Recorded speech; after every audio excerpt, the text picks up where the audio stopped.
Bienvenidos. Hoy en Te lo explico, CL, nos vamos a meter de lleno en uno de los periodos pero más convulsos y transformadores para una de las religiones más influyentes del planeta. Prepárense porque este es un análisis sobre el cristianismo en los complejos siglos XX y XXI. Y vamos a arrancar con la pregunta que lo enmarca todo, la que de verdad importa.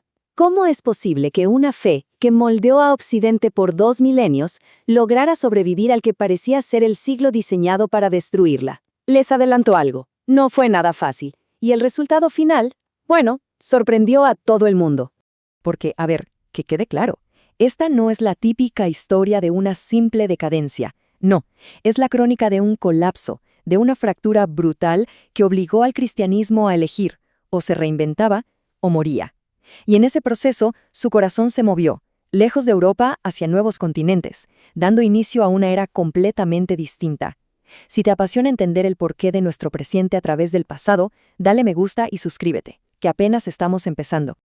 Para entender esta transformación gigantesca, tenemos que empezar por el principio, el derrumbe de una certeza que había durado siglos. Una idea que conocemos como el triunfalismo cristiano. El siglo XX, digamos que no empezó bien. Fue una catástrofe total. La Primera Guerra Mundial no fue solo una guerra entre países. Fue, en palabras del historiador Paul Johnson, una especie de guerra civil entre sectas cristianas. Naciones que se creían la cúspide de la civilización cristiana se dedicaron a masacrarse unas a otras. ¿Y el resultado? Todo el optimismo se hizo humo en los años 20. Luego, para rematar, llegó la Segunda Guerra Mundial, que fue un golpe moral todavía más profundo, dejando a la fe frente a su propia impotencia y, en algunos casos, hasta su complicidad. Pensemos que antes de todo este desastre, el triunfalismo era como una moneda con dos caras, opuestas pero que se necesitaban. Por un lado, tenías el católico, muy centrado en Roma, que se veía como el último refugio de la verdad contra un mundo moderno que consideraba, decadente. Y por el otro, el protestante, que se veía a sí mismo como el motor del progreso, de la democracia, casi como la banda sonora del éxito de los imperios.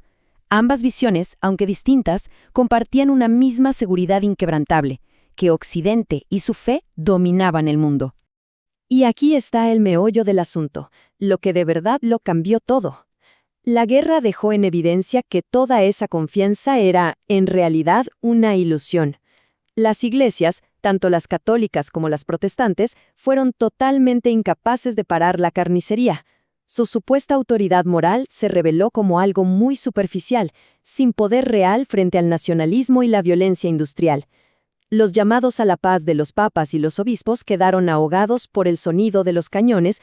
Y claro, ¿qué pasa cuando la fe parece fallar de una manera tan estrepitosa? Pues que la gente empieza a buscar respuestas en otro lado.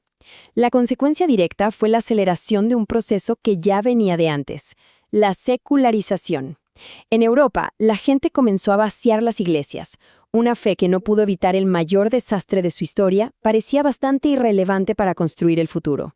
El continente que fue la cuna del cristianismo empezaba a darle la espalda. Pero bueno, frente a este panorama tan sombrío, las grandes iglesias, las instituciones, no se quedaron de brazos cruzados. Intentaron, claro, dar una respuesta desde arriba, desde las cúpulas. Esta respuesta institucional se movió básicamente en dos grandes direcciones. Por un lado, una reforma hacia adentro, para modernizarse, y por otro, una búsqueda hacia afuera, para tratar de restaurar la unidad que se había perdido hace siglos. Y aquí vino el paso más, yo diría, revolucionario, el Concilio Vaticano II. Convocado por el Papa Juan XXIII, fue un verdadero terremoto. La Iglesia Católica, que por siglos había estado atrincherada contra la modernidad, de repente decidió abrir las ventanas. Se dejó de lado el lenguaje de la condena y se empezó a hablar de diálogo. Aquellos que antes eran llamados herejes pasaron a ser hermanas separadas. Fue un intento monumental por adaptarse a un mundo que, claramente, ya no controlaba. Y al mismo tiempo que pasaba esto, el llamado movimiento ecuménico, que buscaba sanar las viejas heridas entre cristianos, tomó una fuerza increíble. Se empezaron a ver gestos que una generación antes habrían sido impensables. Imagínense, el Papa y el Patriarca de Constantinopla levantando las excomuniones mutuas de casi 1000 años. El objetivo era claro: mostrarle a un mundo cada vez más escéptico un rostro cristiano un poco más unido. Pero, y este es un gran pero, mientras las grandes iglesias intentaban reparar las viejas estructuras desde arriba, una fuerza completamente nueva estaba naciendo desde los cimientos, muy lejos de los centros de poder tradicionales. Estamos hablando, por supuesto, del pentecostalismo. Nació a principios de siglo en Los Ángeles, y su propuesta era radicalmente distinta. No ofrecía teologías complicadas ni grandes catedrales, sino una experiencia religiosa directa, personal y muy, muy emocional. Ponía el énfasis en los dones del Espíritu, como la sanación divina, y en comunidades muy unidas que se apoyaban mutuamente. Esto conectó directamente con las ansiedades y las esperanzas de la gente común, de una forma que las iglesias tradicionales ya no lograban hacer. Y aquí, justamente aquí, está el secreto de por qué funcionó tan bien. Este crecimiento increíble ocurrió al margen, totalmente por fuera de las jerarquías de siempre. Mientras el cristianismo europeo se sentía como algo lejano o institucional, el pentecostalismo echó raíces en las culturas locales. Ofrecía un sentido de comunidad y pertenencia en sociedades que estaban pasando por cambios brutales. Urbanización, desigualdad. Era una fe construida por la gente y para la gente. Así que, si juntamos todas estas piezas, la reforma desde arriba y la explosión desde abajo, ¿qué imagen nos queda al final? Nos lleva a la conclusión inevitable de este siglo de crisis y de cambio. El resultado de estas fuerzas fue un rediseño total del mapa del cristianismo. Si miramos los datos, la cosa es clarísima. Mientras Europa se secularizaba a pasos agigantados y Norteamérica entraba en una fase de estancamiento, la fe cristiana vivía un crecimiento explosivo en América Latina, en África y en Asia. El cristianismo, que nació en Asia y fue moldeado por Europa, estaba encontrando su futuro en el sur global.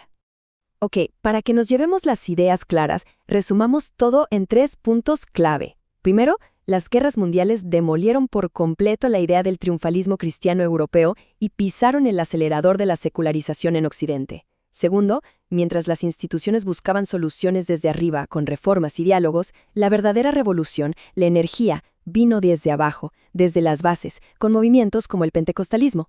Y tercero, el punto que lo define todo. El centro de gravedad del cristianismo se movió, y de forma irreversible, de Europa al sur global. Y esto nos deja con una última pregunta para reflexionar. La fe que sobrevive hoy es demográfica y culturalmente muy diferente a la de hace solo un siglo. Sus preocupaciones, sus debates, sus desafíos ya no son los de Europa. La era inconclusa continúa, y su próximo capítulo, sin duda, lo escribirán voces y rostros completamente nuevos. Y nos vemos hasta la próxima, y no olvides dar me gusta y suscríbete a nuestro canal.